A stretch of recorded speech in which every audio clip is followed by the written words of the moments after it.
Happy 2026. 2026, isn't that crazy? To my ballistic blood brothers and sisters in arms. Today is going to be just a quick video. We're setting up the new studio. We're in the new location on the old test facility.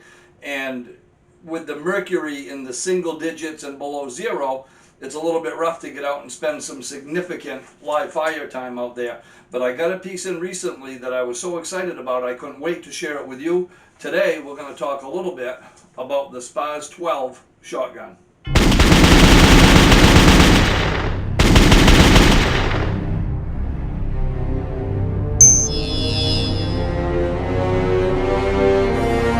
SPAS 12, that's an acronym, SPAS, and it stood for Special Purpose Automatic Shotgun.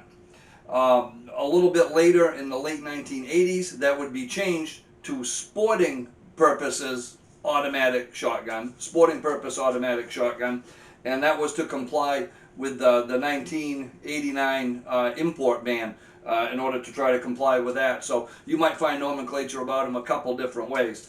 As well as the name, a couple things that changed in the late 80s were the deletion of this top folding stock with the iconic rear hook. This was traded for a full-length stock and the full-length magazine. That was shortened as well.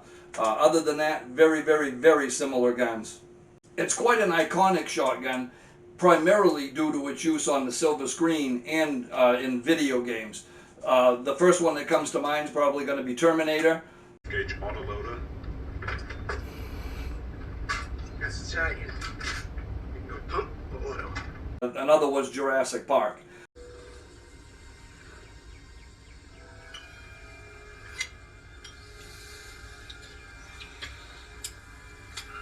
As far as video games, if I listed video games for the next 10 minutes, some of you would come in and correct me that I missed one, so I'm not even going to bother to try, but it's a very iconic shotgun on the silver screen and in the video game industry.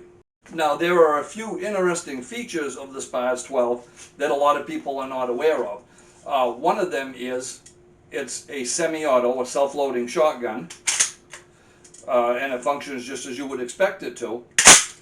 But it has the ability to also function as a pump shotgun. So if you have rounds that are low pressure, you can just convert it right over to pump, and then it is going to operate like any pump shotgun is going to operate. How interesting is that? Just a standard semi-auto, you're not going to be able to use, say, barricade rounds or ferret rounds or OC rounds or smoke rounds because they don't have enough energy to cycle the action. But with this, when you need to use those rounds, you can switch to pump and you can utilize those rounds. If you want to run it as a self-loader, as a semi, it goes right back to self-loading. That's a pretty interesting feature, and it's only available on a few other shotguns that I've handled. Another interesting feature is this carry handle. The hook, the carry handle, the iconic hook. Now, it surprises me that I'm not asked more often, what is the purpose of that beyond just a carry handle? And obviously, if you want to lay the stock over the top and get it out of the way, you can do that. You can depress it and slide and get it out of the way. It's not going to be in your line of sight anymore. But it has a more important purpose than just a carry handle. If you wanted to be able to shoot this or manipulate it with one hand, that's the purpose of the hook. Your elbow drops in there, and it allows your whole arm, your whole upper body to support the weight of the shotgun. You don't have to pretend you can do it with one wrist. Not very practical, maybe, unless you're Arnold Schwarzenegger, since it's a 10-pound shotgun to begin with. But that is the actual purpose of the hook. It is to be able to utilize it with one arm, and it is adjustable left hand or right hand.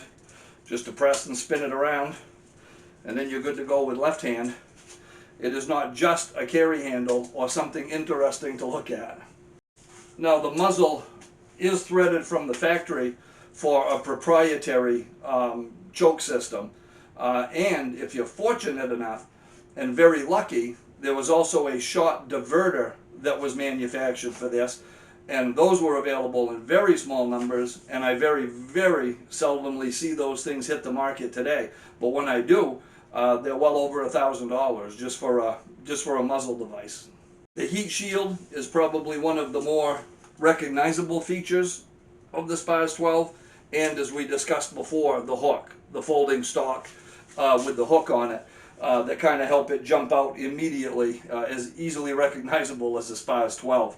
The company that made it was Franchi, and they're from Italy. It's an Italian-made firearm. They also made other models, such as the Law 12, which if I had to compare it to anything, it would be maybe a Benelli M1 Super 90, more in style and weight and handling, nowhere near as large and cumbersome as the SPAS 12. They also made the SPAS 15, which was an entirely different design, and it was magazine fed.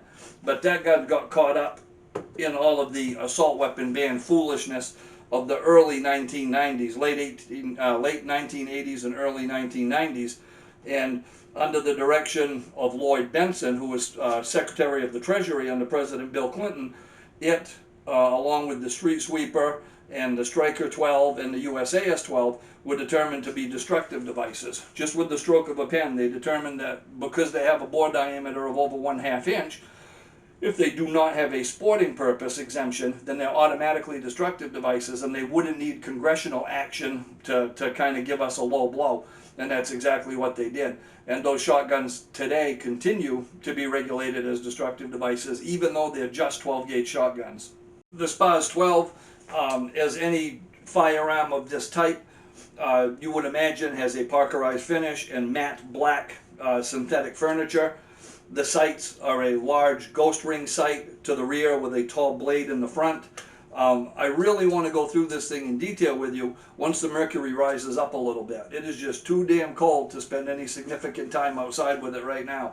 But I can promise you, as soon as it is warmer, as soon as the mercury does rise, we're going to hit the range with the SPAS. Actually, I think it would be a good time to have another shotgun day anyway, because I've got some pretty interesting scatter guns, and those videos usually go over pretty well. And I like them anyway. I like shooting them anyway.